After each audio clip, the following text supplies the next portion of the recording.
Hi friends, आइए हम जानते हैं जब आपके पास सेक्शन 148 का नोटिस आता है तो आपको किन किन बातों को ध्यान में रखना है ताकि जब पहले नोटिस आने के बाद पहले आपको गो थ्रू करना है नोटिस को।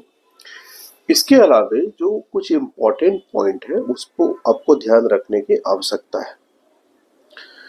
जब सेक्शन 148 का notice as per income tax act कोई भी इनकम टैक्स पेयर को आता है तो उसमें उनको जो ध्यान रखना है कि लिमिटेशन पीरियड यानी जो section 149 of income tax act जो प्रिस्क्राइब करता है उसके अकॉर्डिंगली है या नहीं। सेकेंड इम्पॉर्टेंट देखना है कि जो एस्केप इनकम है वो एस्केप इनकम कितना है, क्या वो बिलो 50 लाख है या 50 लाख या और more than 50 lakh. Third point आपको देखना होगा कि जो 148 का नोटिस है वो क्या 31 अगस्त 2024 तक का है या 1 नवंबर 2024 या उसके बाद का है।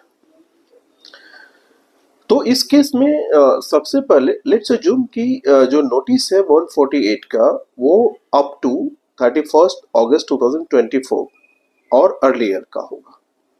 उस केस में जो लिमिटेशन पीरियड है कि एस्केप इनकम जो है वो अगर आपका लेस देन 50 लाख है तो जो लिमिटेशन पीरियड है that is the 3 years with in 3 years from the end of the relevant assessment year. और अगर एस्केप इनकम दैट्स 50 लाख और मोर देन 50 लाख है उस केस में जो पीरियड होंगे वो 10 इयर्स होंगे from the end of the relevant assessment year.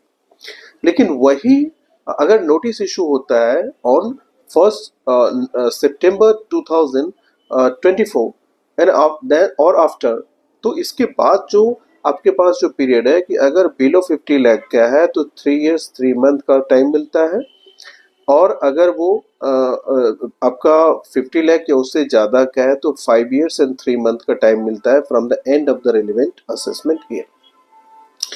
तो इसको आपको ध्यान रखने की आवश्यकता है कि क्या क्या वो लिमिटेशन पीरियड एक्सपायर तो नहीं हो। कुछ इसमें जुडिशियल प्रोनाउंसमेंट है कि अगर लिमिटेशन पीरियड एक्सपायर होके बाद नोटिस इशू होगा तो उसको क्वेश्चन किया जाता है। आईटीएटी के द्वारा भी क्वेश्चन हुआ है, ऑनरेबल हाई कोर्ट के द्वारा भी क्वेश्चन हुआ है और सुप्रीम कोर्ट के जजमेंट से भी क्वेश्चन हुआ है। इसमें जो इम्पोर्टेंट सुप्रीम कोर्ट के जो जजमेंट है वो आपको समझने की आवश्यकता है, जिसमें Union of India versus Rajiv Bansal Supreme Court का है। इसमें ACIT versus messrs JKM infrastructure project limited या आईटी